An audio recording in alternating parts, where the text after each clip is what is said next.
Hello! Welcome to Monday with the Mavens. Today, but we have two cameras going again. Yeah. Today we are talking all things fat, the type you consume, but it does have a relation to the fat you store on your body. So we are really excited to jump in, to give some examples, to hopefully have you take away some tangibles that you can apply in your own practice. And my goodness, both Haley and I love us some fat. Oh, Nelly, that is the truth. In fact, I had no idea how much fat I consumed on a daily basis before my very, very first time I initially tracked my food.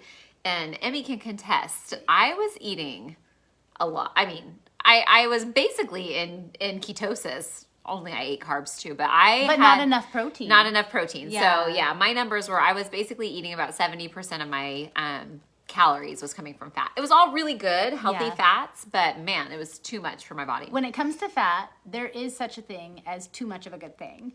However, fat is so critical for so many things. So we're going to maybe dispel a few things. Today we're going to talk about why fat is important, how you can get fat in, some general ratios that are helpful for people. And then we're going to talk about, in our opinion, good fats versus bad fats. And I know that a lot of people don't like to go good versus bad when we're talking about food. But the bottom line is there are some fats that are going to help fuel our body and our brain. And there's some fats that are going to probably be more harmful over time if we consume them in large quantities. You're cutting my head off. I'm sorry. It's like half of my face is over there. Oh, got it. Okay. So we, once again, we are live on Facebook and on IG at the same time. So we've got two cameras going. So we will make this a little bit smoother at some point. We just have bigger fish to fry. I tell ya. I know. So thank you guys so much for joining us. We have a really fun announcement coming this week, so stay tuned.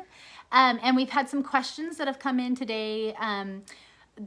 Maybe we talk about the questions before we dive into fat. Yeah, let's do it.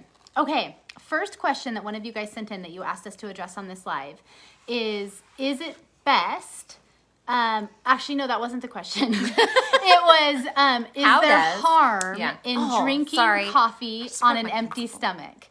And so this is a loaded question because everybody reacts to caffeine a little bit differently. And so if you know how you metabolize caffeine, that's going to help you answer that question.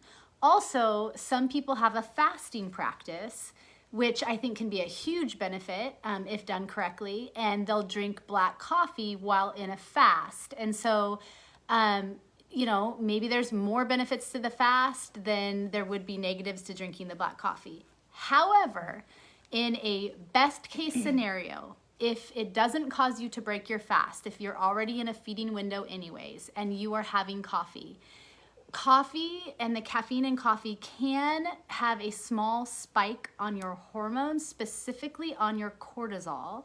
And it can actually have an effect on your cortisol rhythms, which can have an effect on your body's blood sugar and glucose, which can have an effect. We've talked about it. It's this whole, it can either be harmonious or it can be a hurricane.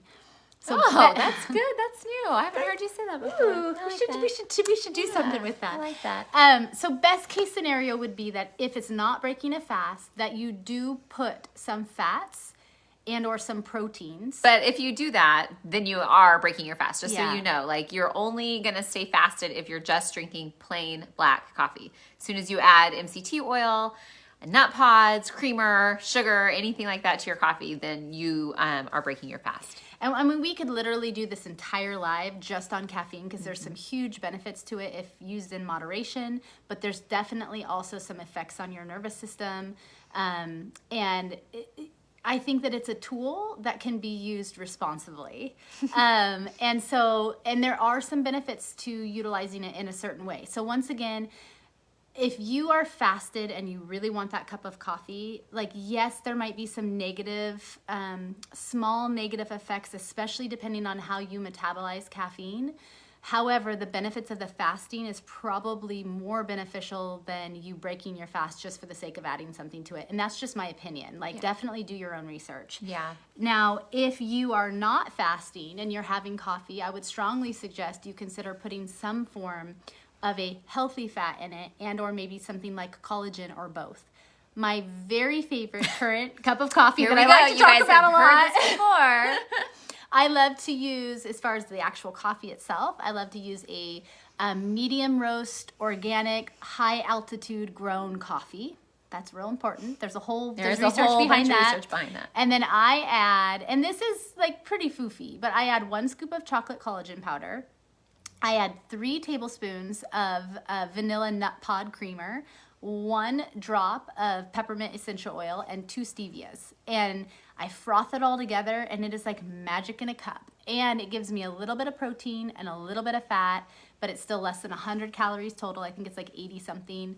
And it's delicious, and it is what breaks my fast in the morning. So that's just me. So you want to find something that you enjoy, but that also is not putting your nervous system on high alert. Some people are much more sensitive to caffeine than others, and it can have an effect on your cortisol rhythms throughout the day. Yeah, if you want to know my coffee order, you can go to the highlights. We all of us coaches did a day in the life, and my coffee order's there. So it's not nearly, well, whatever. It's similar. It's similar. It is similar.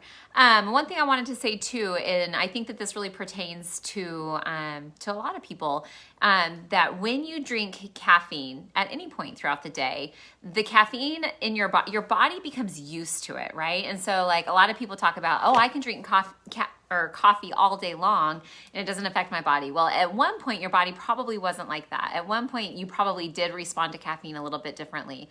So a lot of people say, well, I need that cup of coffee to help me wake up in the morning. And that oftentimes is because your body is so used to using the caffeine to get you going instead of using the natural cortisol rhythm. So we've talked about it a lot in the past, that in the mornings when you wake up, your cortisol should naturally be high, and it slowly goes down throughout the day. So the question that we got was, should I eat this on an empty stomach? Does it affect my hormone, or drink coffee on an empty stomach? Does it affect my hormones? Yes, it affects your cortisol levels, and it pushes your natural cortisol rhythm to later in the day. So if I wake up first thing in the morning, I have a cup of coffee, I get the caffeine rush, which then it blunts the cortisol response in my body. So then the cortisol actually goes down because my caffeine is up. And so then later on, when that caffeine has worn off, then my cortisol level is at its natural peak, and then it slowly degrades throughout the day, which may be why if you have a hard time falling asleep at night, you may be drinking your coffee too late in the day, or maybe you're a really slow metabolizer of caffeine. I am. And so having it first thing in the morning may push out that cortisol rhythm to where then you're not able to fall asleep quickly in the evening. And so think about it.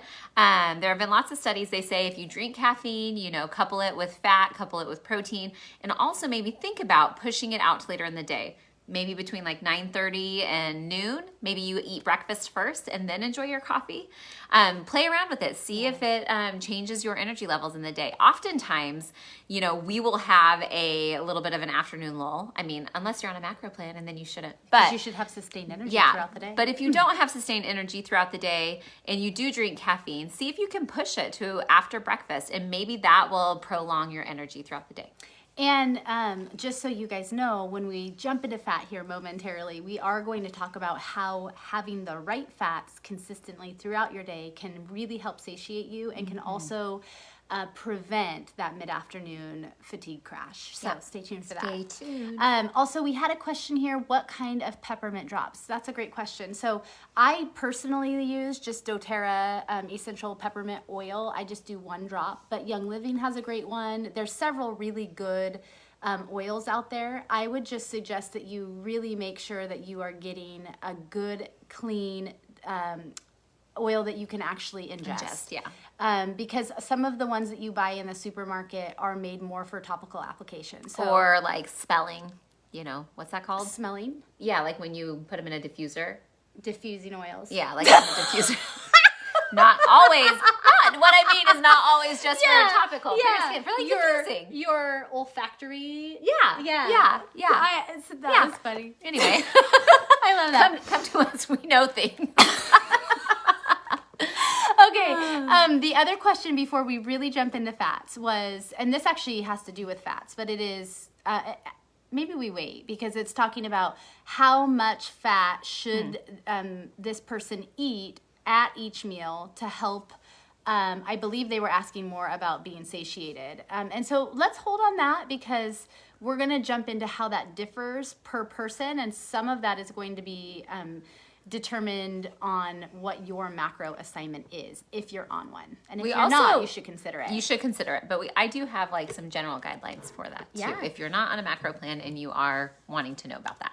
Okay, sounds good. Okay, Okay, stay tuned too. yes, I'll stay tuned. We keep secrets from each other sometimes. I don't think so. I don't keep any secrets Yeah, from she her. totally does. Okay, so if you guys have any questions anywhere along the way, please, please, please ask us in the questions here. If you don't want to ask publicly, you're welcome to DM us. Reach out anytime.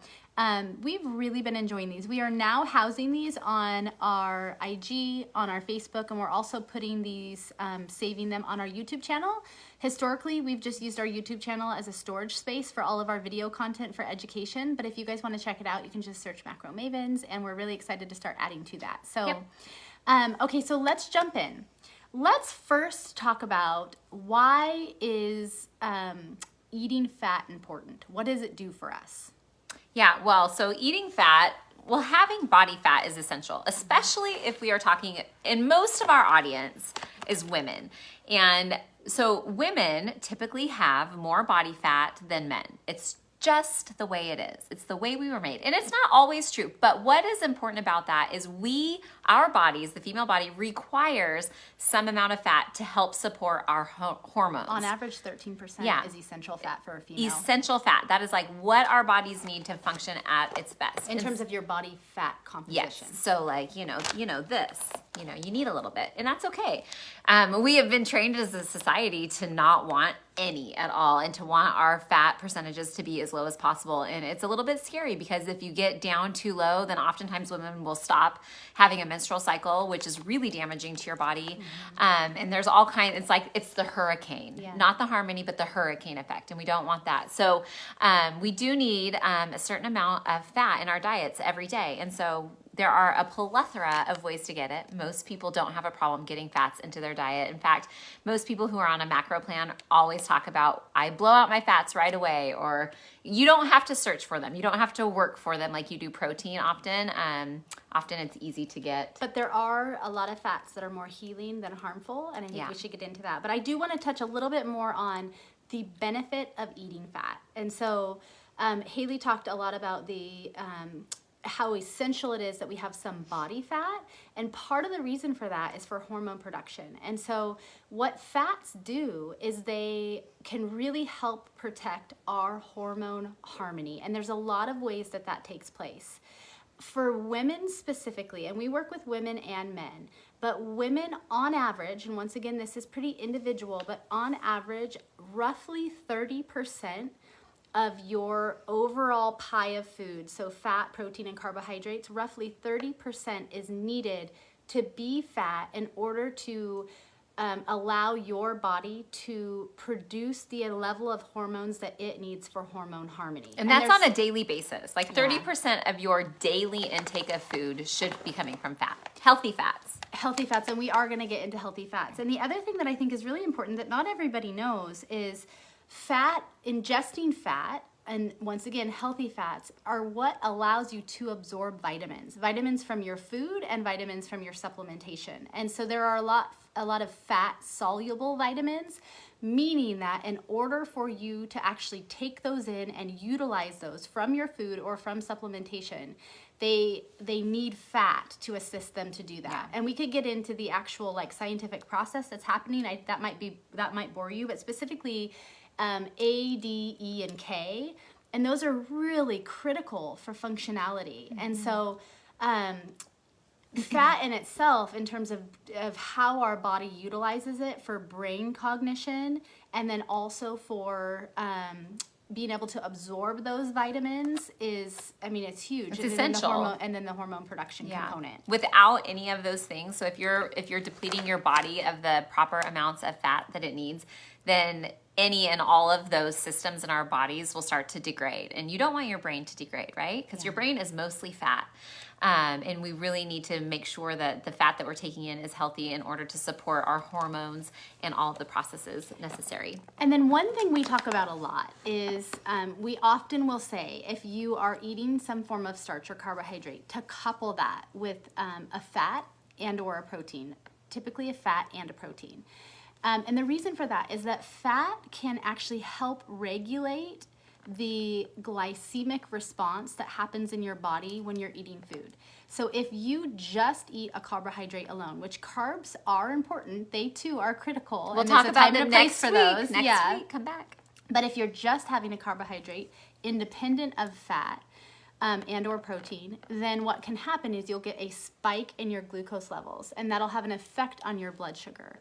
And so and we mentioned this earlier, what can happen, like let's say that you had a really heavy lunch. Like let's say that you went out to, I'm trying to use an example of like a really, go ahead. Like Mexican food. Yeah, where you're eating like so tons good. of chips and tortillas and rice and beans and all of the things.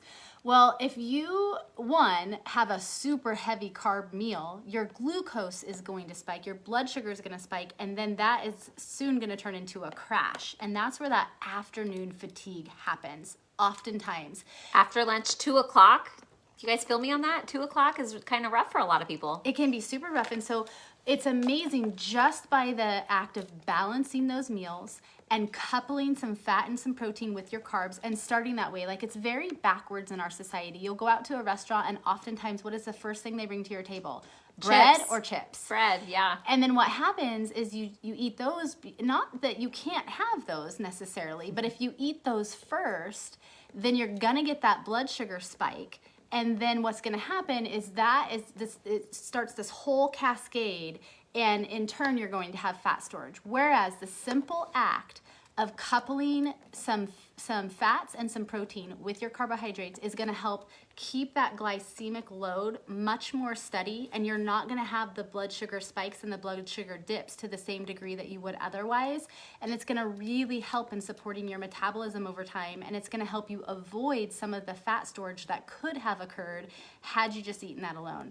There's a really good follow. In fact, Coach Megan, who I think is on here right now, she turned me on to her some time ago, and her name is the Glucose Goddess. Yeah, she's on so Instagram, and she constantly publishes these images that will show you the effect of just a starch alone versus the starch coupled with like a fat and the glycemic response that occurs with that, and it's amazing. So if you guys want to check that out, we share her stuff sometimes.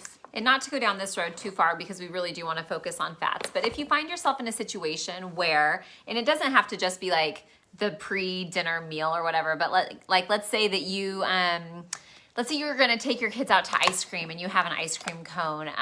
An easy way to combat that glucose spike is to just go for a walk. Yeah. Eat your ice cream while you're on a walk, and just moving your body will help to process that sugar a little bit more efficiently, and then you won't have the spike. And still make sure you track it. Don't forget to track it. That's very important. Okay, so far we've talked about the role of fats in the body. So Can I say real quickly that I really like how you recap us? Oh, well, thanks. Because I don't tend to keep track of okay, so far we've talked about, but I like that you need to do that. Like it's a check mark system in my brain. Yeah, I like that. I'm going to let you keep doing that. Thanks, bud. Yeah. Okay, so far we've talked about the role of fat in terms of how it helps our body function. So it's really going to help with our brain health, our cognition. It's going to help naturally support our hormone production and harmony. It's also going to help support our blood sugar levels over time. There's so much else it does, but if that's not enough, let us know because we can keep them coming. Yeah, we'll come back next week. We'll talk a lot about carbs. Okay, so now let's talk about the types of fat and the roles that they play. And if we can, we're going to get a little technical for a minute because I think that it's important to distinguish this because once again, I think in our society, so many people don't like to categorize things as good and bad.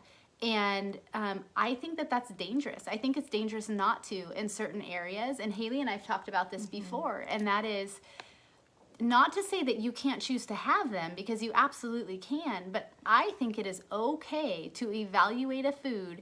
Is this food going to fuel me and going to heal me, or is this food going to deteriorate me, create inflammation, and move me closer towards disease? And typically, there are some neutral-ish foods out there, but typically foods are going to fall into one of those two things. Now, fat in itself has got a bad rap, especially certain types of fats have, until real recent times, there's so much more new information and research coming out about like really looking at cholesterol a little bit differently in terms of your good cholesterol and your bad cholesterol and the effects of fat on that, and how good fats can actually help your bad cholesterol. And I don't want to get in the weeds too much, but maybe we'll do another live on cholesterol, because that is a hot topic. it is a hot topic. And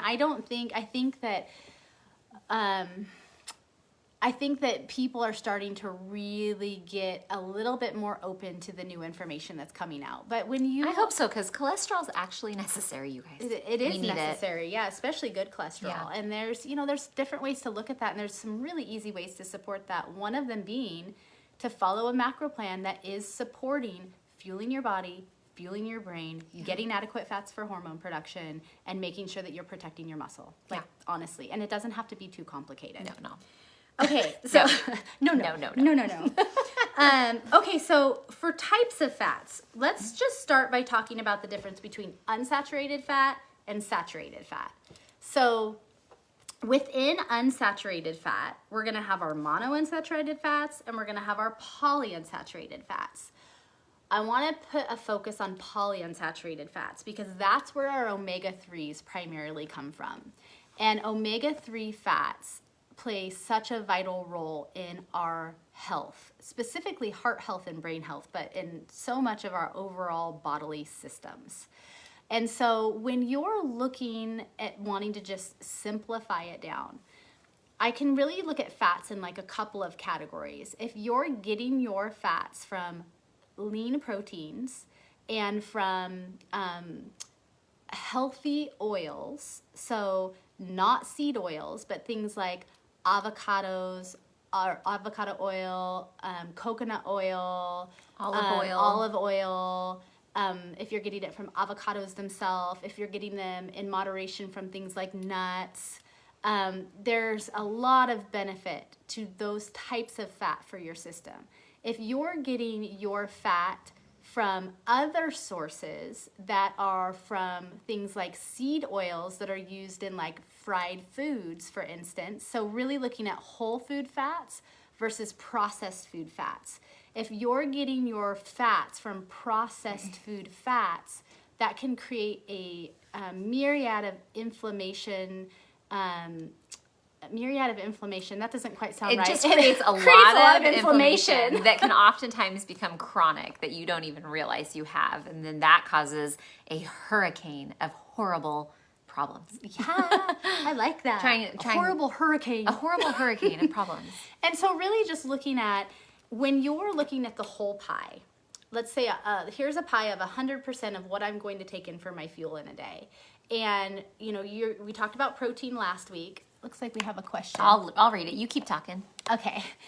So you're looking at your whole pie, that's 100%. And we talked about protein last week. So determining how much of that pie, depending on your goals and your needs to be your protein. You're going to figure that out by grams, and then that's going to give you your percentage of your total calories. You're going to figure out your calories in another way. And we could do that step by step if that was something that was of interest to you guys. So then you have your proteins. Then you're going to want to look at, what are your fat needs? If you're a female, you're going to want at least 30% on average of that whole pie to be fat. Then you're going to look at what's left over, and that's where your carbs are going to come in. Sometimes you're going to adjust your fat up, sometimes you're going to adjust your protein up, and we're going to talk about carbs next week, because depending on your goals, if one of them is performance-based, you're going to want to use carbs a little bit differently. So when you're looking at that whole pie, it's pretty easy to get your fats in at each meal by simply doing things like what you're cooking your food in. So for instance, if you're frying eggs in the morning, like I'll do a whole egg and 2 egg whites, and I'll use a little bit of avocado oil. Like I'm always going to choose, and we're going to get into the nitty gritty here momentarily, an oil that is non-inflammatory, that's actually supporting my health and supporting my goals. So I actually have 3 different ones depending on the flavor profile that I'd like to use. I have a spray avocado oil, I have a spray coconut oil, and I have a spray olive oil.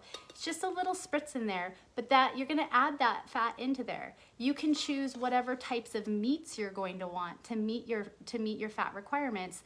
If they're lower and you're having a hard time going over on your fat, you're going to want to choose leaner cuts of meat, things like white fish, white chicken, certain cuts of pork, If you have room for more fats, you can choose a higher fat meat, something like a nice cut of sockeye salmon. Or a good steak or some lean grass feed. These are some T-bones, by the way. Whoa. These are going to get you lot of fat. significant fat grams.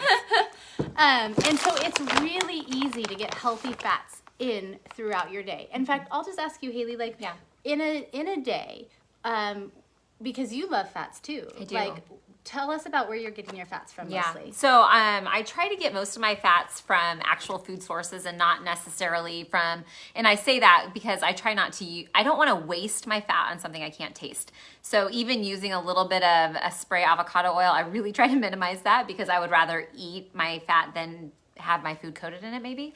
I don't know the best way to say that. But anyway, so in the mornings, I eat eggs. I eat 2 whole eggs and then a bunch of egg whites.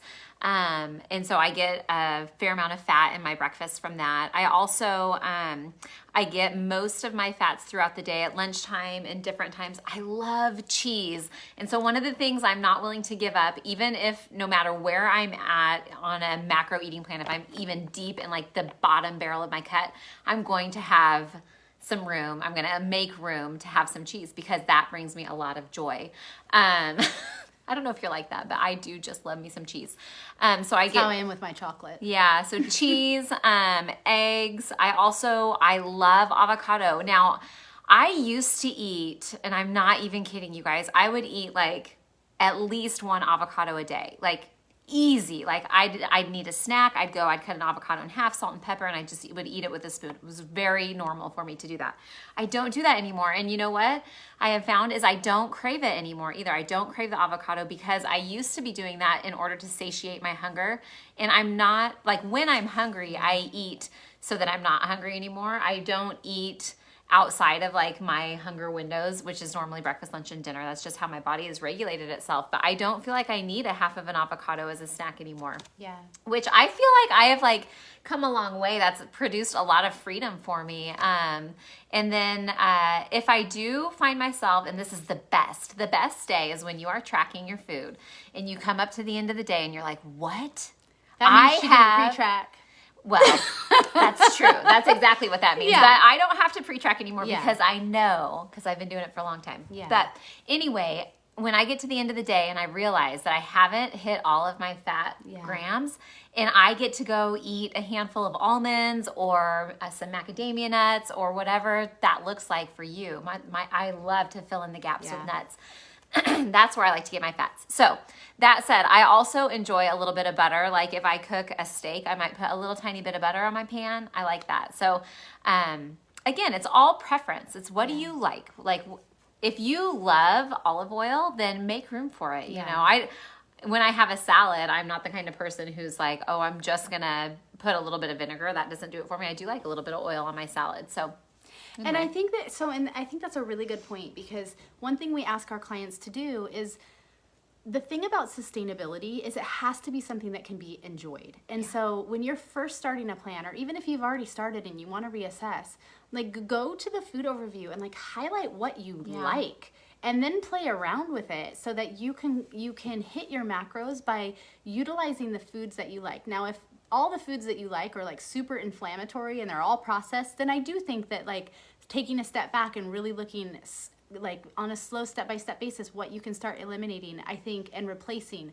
would be really healthy because the more you start to do that, the more you actually start to crave those foods. Yeah. And it's a really interesting thing. And I think the other thing is that for me too, like I love to eat fat. It's delicious. And so like Haley, prior to doing a macro plan, I was eating healthy. I was eating clean, but fat is per gram of fat is 9 calories.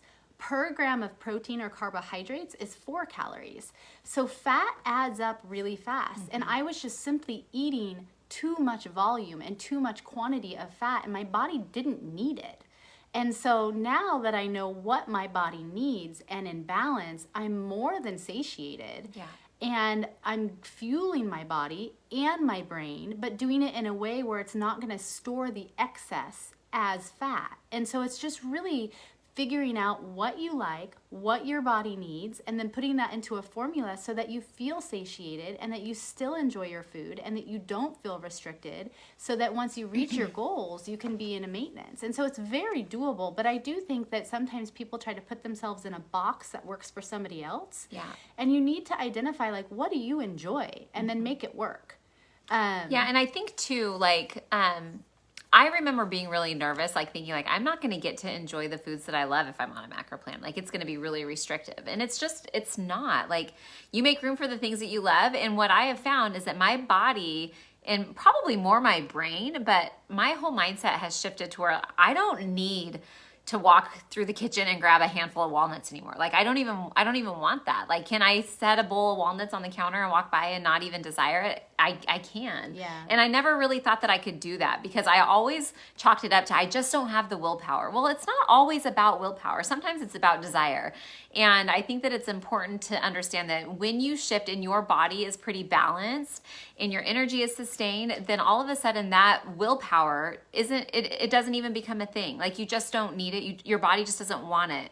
And we find that with a lot of clients. Yeah. And that's how the relationship with food changes a lot of times too, is they're like, oh my goodness, I didn't even realize that I don't want that necessarily. So it's pretty cool.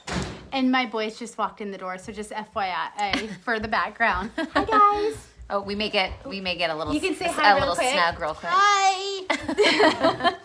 And one thing I do want to know over here. So John asked, is there a significant difference between animal and plant sources of fats? Thinking ghee versus avocado oil, he did mention. Oh, got it. Okay. So once again, in terms of like how your body is going to utilize the fat, in terms of good fats and bad fats, I would say the simplest way to look at that, without having to go down into like the saturated versus unsaturated and all of that, is, are they processed or are they not processed? Now, yes, your body does utilize animal proteins differently than it utilizes plant proteins. I don't want to misquote the research, but actually, interestingly, I just listened to the Joe Rogan podcast with Rob Wolf on it, and they were talking about this in depth, and it forced me to then go look at the studies, because it challenged my line of thinking a little bit from my education. And it's really fascinating to see the new studies that are coming out on how our bodies are utilizing the plant protein. Wait, we're talking fats though. Or I'm sorry, I'm sorry. And they were talking about protein and fats too.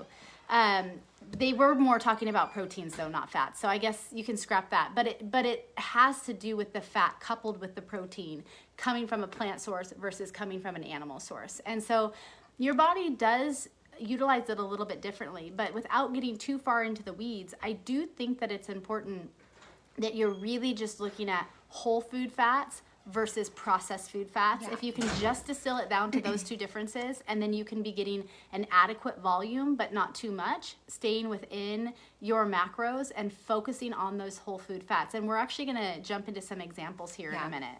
One thing too about ghee versus avocado oil too, like ghee is a great source of fat. Like if your body, a lot of times people who cannot handle dairy can't handle ghee because they process out basically all of the liquid, and you're just left with the solid form of the oil, the butter, essentially with the ghee. So if your body responds maybe poorly to dairy products like butter, then you might be able to try a ghee and your body may respond differently to that. So all in all, I haven't done a ton of in-depth research as far as like animal fats versus plant fats. That's something that actually, John, thank you for bringing it up, because that has sparked a little something in me that I want to go back. I want to learn about that a little bit more. But I do think, as far as like, one thing I remember when I was studying about fats, back when I was doing a certification, I was talking about saturated fats. And one thing that stuck in my mind that helps me remember what that means is like fat grams are made up of a bunch of hydrogens, and it's the number of hydrogens in the fat gram that determines whether or not it's saturated or unsaturated. Mm-hmm. And you can think of it like a parking lot. Like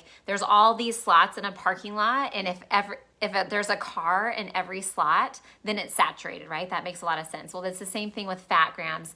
A saturated fat is full of hydrogen, whereas an unsaturated fat has some gaps in the hydrogen. So it's a very small molecular difference between saturated and unsaturated. However, it is a big difference when it comes to how your body processes it. And then that goes into like the trans fats also, because Yeah. those are like the partially hydrogenated fats. Which you stay away from. We will say that. Just stay away from trans fats. Because that's what your body has a very difficult time breaking down, and that creates that chronic inflammation. And when we're talking about inflammation, and I know we talk about this a lot, you have acute inflammation, which is a good thing. It's when your body's reacting to some form of an injury and it's trying to heal it. Well, chronic low-grade inflammation over time is where you have this low-grade inflammation throughout your body that typically is most affected by the food that you eat. And so if you can really work towards minimizing or eliminating inflammatory foods, so that's going to be primarily dairy, grains, and sugar, then you can really work towards a less inflamed state. Now, do you have to do that across the board to have success? No, like we have people that choose not to do that, and you can have great success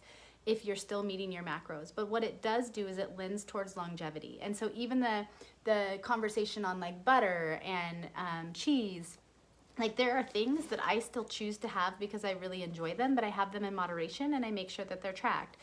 I try to minimize the amount of dairy I have, but I really enjoy the Two Goods yogurt. They're high in protein, and I have one almost every day, and I fit that in.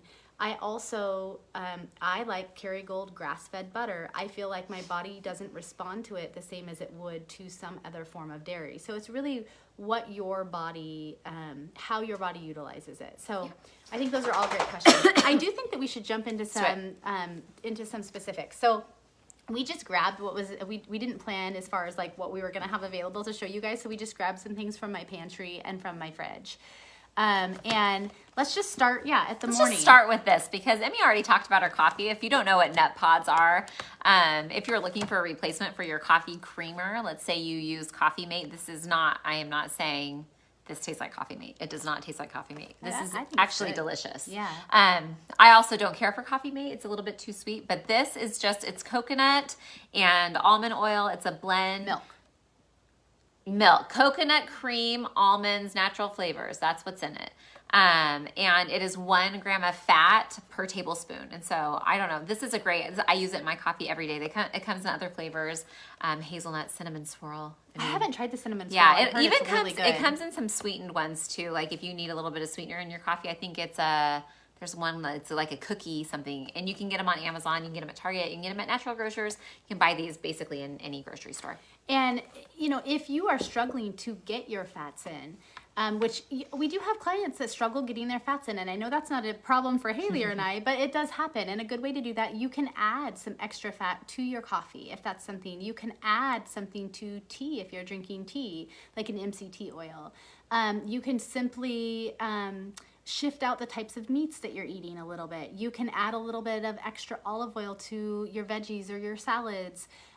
One thing that Haley already mentioned, nuts add up really fast. I used to eat a lot of nuts. And so I love nuts, but you just have to have them in moderation, but that will tap your fat out so fast. Jessica says, yeah. You can throw like a tablespoon of pine nuts on your salad or on anything. I mean, these are like magic, but so it says a 1/4 cup, which is a lot of pine nuts. It is a lot of pine nuts. How many tablespoons are in a 1/4 cup? Alexa, how many tablespoons are in a 1/4 cup? 1/4 cup is 4 tablespoons. 4 tablespoons. 4 tablespoons. So, there's 23 grams of fat in a 1/4 cup. So, I mean, you guys do the math. That's 230 calories. Yeah, that's a lot. So if you love these, go easy. Okay, so in the morning, another thing that some people like is just to put like coconut cream directly into their coffee. I also use this for cooking. Mm-hmm. So if I'm going to make some type of like a Thai-based dish, I love coconut milk, and I get the full fat coconut milk. I can get a lower fat coconut milk depending on what I'm after, but for 1/3 of a cup, this is 120 calories and 12 grams of fat, and it's delicious. If you want a lower fat version, you don't even have to buy the low fat version. If you leave this in your fridge overnight and then you open it, and then you can spoon out the coconut cream off the top and then just use the milk, and then you still get a little bit of the extra fat from it, but you can scoop out a lot of it. The cream's the best part. It is the best part. It's really delicious. So good. But so if you just want to kind of modify that a bit, you can. And then one thing I did want to show you for mornings also is when I eat my Two Goods yogurt, I pair it with 1 ounce of this Autumn's grain-free granola. I love this, but it is a little bit higher in fat. And so I don't like it. Just so you guys know, we're I not love the same it. person. No, we are not. I don't like it. So this is my very, very favorite granola. I get it at Costco. You can also get it through Thrive. And it's a 1/4 cup. I only use 1 ounce. But what they have on here is a 1/4 cup is 13 grams of fat. So if you are struggling getting your fat in, this could be a good option for you. I don't struggle getting my fat in, but I like this so much that I just make sure I make room for it because it pairs really well with my strawberry Too Good yogurt. So this is another option. You're not a big granola fan in general, right? No, I like granola to be real crunchy, and this one is soft, and it I don't like it. Something about it feels wet to me. Like, it's not wet. It just feels soft. I don't know. I just can't. Listen to this crunch. Yeah, I don't know. I don't like it. There are a lot of things in this world that I do like, but that is not one of them. I will eat it if I need to, but that's not my favorite. Okay, I would rather eat an avocado. Isn't that funny? Yeah. Yeah, and so I like guacamole, but I don't like avocados on It's so things. weird. And she didn't, it actually hasn't been until like kind of recently that she didn't even like guacamole. We were at a restaurant. I remember this really clearly. And she's like, oh, I don't like guacamole or avocados. I was like, who doesn't like that? Yes, you do. And I decided that you did. And we were somewhere in Portland where they make the guacamole at our table. Mm-hmm. I think that's what sold me. And I was like, you will like this. And she did. She liked it. I did. So just a well done guacamole. Yeah, and it is delicious. But it adds up really fast. But I love avocado. Okay, so while we're talking about avocado, there's lots of different avocado oils. It depends on like where I'm at and what's convenient. But this is just the Trader Joe's avocado oil. So I use both. Sorry. I use both the spray avocado oil in dishes or like on my veggies. And then I also use this like for recipes or things. So avocado oil is a great option, as is olive oil. And I have several different olive oils that I really like. This one is like banged up, but I do try to get the organic olive oil. And so there's one from Costco that I like. There's one from Thrive that I like. This one's a really good one. I also get, depending on kind of where I'm at, olive oil sprays. And once again, there's a little bit of a different flavor profile between coconut, olive, and avocado oils. And so, sorry, I just got a funny text. Jessica, you're on here and texting me at the same time. That's distracting. And so anyways, just depending on what you enjoy, like I oftentimes will like avocado or olive oil sprayed on like my veggies that I'm going to roast or in my pan that I'm going to do, because coconut oil feels like a little bit of a sweeter oil. It does to have me. a little sweet. I like it on popcorn. If you make room for your carbs and you like popcorn, a little avocado or coconut oil on your popcorn, it's good. With some really good salt. Yeah, see, we are similar in that way. One thing also, and I feel like this is really common knowledge, but I've come to learn that most things that I think are common knowledge just kind of aren't. Yeah. When you do go to purchase an olive oil, make sure it is extra virgin olive oil. And all that means is that you are getting the first pressing from the olives. So they take the olives, they put them in a big vat, and they press them. You want that first press, which is the extra virgin. If you're buying just virgin olive oil, that means it's been pressed multiple times and or it has had some other processing to remove different things. You want extra virgin olive oil. So next time you go shopping for olive oil, make sure that it's EEOV. And that is one of those things that extra virgin olive oil. Oh. EVOO. Yeah. Sorry, that was really That is hard. one of those things that I think is worth it to spring for the organic too. Me too. Yeah, just same. because of how those pesticides can get put into the pressed oil. Yeah. Okay, moving on to meats. And so I think that where you get your protein is really going to have an effect on where you get your fat. And so if you are struggling to keep your fats low enough, you're going to want to incorporate more lower fat, leaner meats. So you're going to be doing things like more white fish, ground turkey, ground chicken, white chicken. When she says white chicken, she means White like meat chicken breast. Sorry. You can eat like orange chickens and speckled chickens and all the kinds of chickens. White but meat chicken. Like chicken breast versus a chicken thigh. A chicken thigh is going to have more fat. It is, but they're delicious. They're and pretty so tasty. they're a lot more tender. And so I tend to prefer slightly higher fat meats. And so I just work that in. I will absolutely incorporate ground turkey, some chicken, but I go in spurts. Like, I don't want to just eat chicken all the time. And No, so I boring. we talked about this when we were talking about proteins, but this is something that's going to couple your protein and fats. I love salmon. What I like about these, we get these from Butcher Box. You can get something similar from Costco, is they are not farmed, they're fresh, and they're individually wrapped. And so depending on if your family does or does not like fish, I just keep one of these thawed in my fridge because I can just grab a fillet and I can throw it in the skillet with a little bit of avocado oil, some salt, pepper, and lemon, maybe a little bit of garlic, and I have this delicious fillet in less than 5 minutes. So fast, because you want to cook your fish fast and hot. Yeah, and you don't want to overcook it, but that's No. up to She's preference. really, really good at cooking salmon. Thanks, bud. I'm real picky about my salmon. We make it. She makes it a lot for us at lunchtime, and she won't let me make it because I always overdo it. Oh, you are so good. I like you got to end with it a little pink still because it keeps cooking. It's so good. Oh, thanks, bud. Yeah. And then the other thing is for beef. So a lot of people think that they have to cut out. Now, I don't eat a lot of T-bones. I just happen to grab those out of our freezer. And actually, these T-bones look pretty lean. Yeah. Oh, can you Well, guys so see these that? are grass-fed, grass-finished. And we talked about this last week, too. I like my fish like I like my dates, fast and hot. John, I like that. Oh, that is great. Yep. I sure. I'd say Same. I like my fish like I like my husband. Oh, yeah. I'm not even going to go there. Okay, sounds good. Anyway, Gosh, I'm flustered. T-bone. Yeah, beef. Let's talk about beef and beefcakes. No. So Sometimes I call my husband T-bone. yeah, you do. Yeah. Also, there's another name that sounds like that that Kimmy calls him. Okay, so Sure. so if you can with your beef, and we talked about this last week, if you stick with grass-fed, grass-finished, the fat content's going to be a little bit lower, and you just are going to want to pick the green check mark and find the closest thing you can when you're putting that into MyFitnessPal. So I really like beef, and so I incorporate it in. Like, Mondays are burger nights, so if we're doing like a lean ground beef, I'm just going to, depending on where my carbs are, I might just do a lettuce wrapped burger with delicious grilled onions. I might make a little bit of room for some coastal cheddar. They're so good. You can do salmon burgers, chicken burgers, whatever you want to do. But if you know, you're just pre-track it. So I can pre-track my hamburger in, and I know that maybe my other meals need to be a little bit less. Like, I'm having hamburger tonight, so we haven't eaten lunch yet, but I'm getting ready to make it, and it's going to be chicken. Just because it helps balance it out. So it's just all about finding that balance and having yourself set up to have easy things on hand that don't take that long unless you want them to, but life is full, and you got to just have some simple things on hand to set you up for success. So I have a bag of marinated chicken in my fridge. I'm going to throw a little bit in a skillet.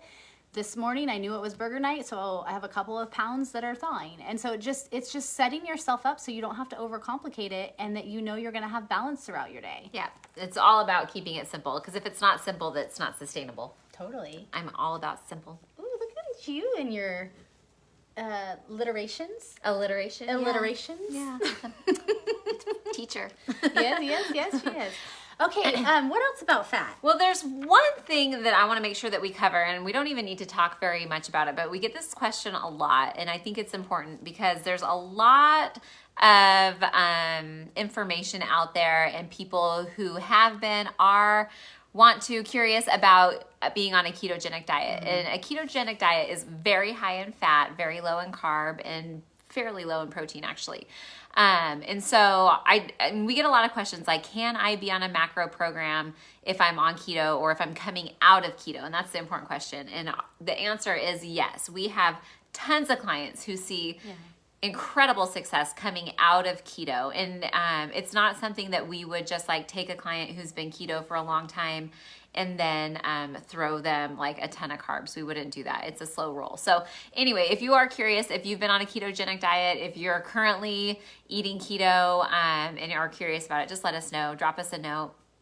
Fill out a hop on board from our website, and we can talk you through that, because it is a process. And maybe we'll take a day in the future down the road where we talk about keto and kind of some pros and cons. Because I just want to piggyback on that a little bit. And that is that there is a lot of research as to why keto can work. And I definitely think, like, we're not going to speak against the research by any means. However, the biggest question I always come back to, and that the large majority of our clients that come to us that have hit a plateau with keto is the sustainability of it. Because if you're not cycling and you don't know how to do that, there can be some long-term detrimental factors to being on a high-fat diet for too long.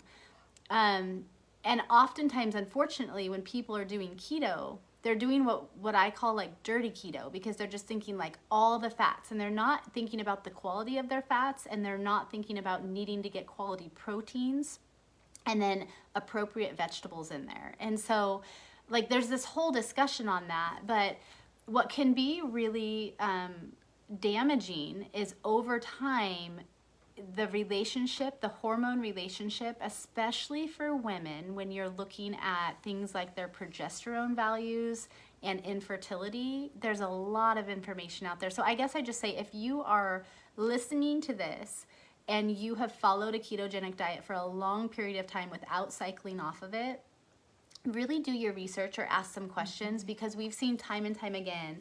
We also often see that people will have success, which you will with most things when you're consistent with them for a season. But that's what the difference is here, is the sustainability, because there's no food group off limits. Yeah. And so I just think, though, that you need to understand how those food groups affect you and what you need for your own goals, because it's not a one size fits all. Yeah. There's a new book, and I hope I'm quoting this doctor, his name right. I think it's Stephen Gundry. He wrote The Plant Paradox. He's written, I don't know, so many books. Yeah. And he has a new book out called, I think it's called Unlocking the Keto Code, or the Code to Keto, or something like that. Anyway, really fascinating. It kind of, I love being proven wrong. Like, Yeah, I kind of love it. I love being like, oh, I thought I knew, and I don't, or the new research or new science comes out that we have learned, something new about our bodies. I think that's really exciting. And he has some things that I think are going to ruffle the keto world a little bit. And I think that's really exciting. Yeah. I think that, if we're not learning, we're not growing. And so, anyway, you might check it out. If we're not learning, we're not growing. And if we're not growing, we're dying. Wow. I think that's... So do you want to live? Yeah. Go to Do you want to live Mavens. fully? Life. Sign up. And I do think, I think that education is so important, even if it's not formal education. Like, just doing your research or asking questions. Like, Yeah. we want people to ask us questions, because, like Haley said, we are continual students, because the new information keeps coming out, and we would be doing a disservice to ourselves and to our clients if we didn't keep up on that. And occasionally make small shifts and be open about it. Because and do your own research. Don't just Yeah. take our word for it. Yeah. We're just two hillbilly girls in Southern Oregon. we're educated and yeah. well researched. I like the word hillbilly. I'm not a hillbilly. I don't even know what the definition of that is. But anyway, we're just two people who love to learn and love nutrition. So don't take our word for it. We are well educated and studied. But do your own research too. I'm not even going to say anything about that. I love that. All right, guys, thank you so much for being here with us today. We will post this on IG, on Facebook, on YouTube. Oh. If you have any questions after the fact, please let us know. We have an exciting announcement. What? Tomorrow is March 1st. Yeah, but I don't think we're announcing it. Oh, we're are we? not? Oh, stay tuned. Maybe we're not announcing it. Well, I guess Should we we can. not? I mean, I think kinda we feel should like we announce should. it tomorrow. Let's just say this. But we're together today. Okay. Let's just say this. We don't often run sale. Nope. No, too late now. Is that not where you were going with it? Well, no, that is where I was going. Only I was going a different route. You I go was your going a route. different I know. route. So March is a big part for us. Okay, this is it. You are two very Well-informed well-informed and research research professionals, but you didn't start there, which means we can all become... Well-informed and researched too. You are so You are right. John. You've got a lot of goodness you've been adding to this discussion thanks, today. John. Yeah, We'll see you at the gym in the morning, right? Anyway, it's our birthday. It's our birthday. It's Macro Maven's birthday in March. So Yes. it's crazy because we've spent our whole life passionate about nutrition, but in the last few years, like with education and certifications and different things, but Macro Mavens is we're 1 year old in March, you guys, and we wouldn't be here without you guys and without your support and care and love and our clients. And we just have a huge vision for the future.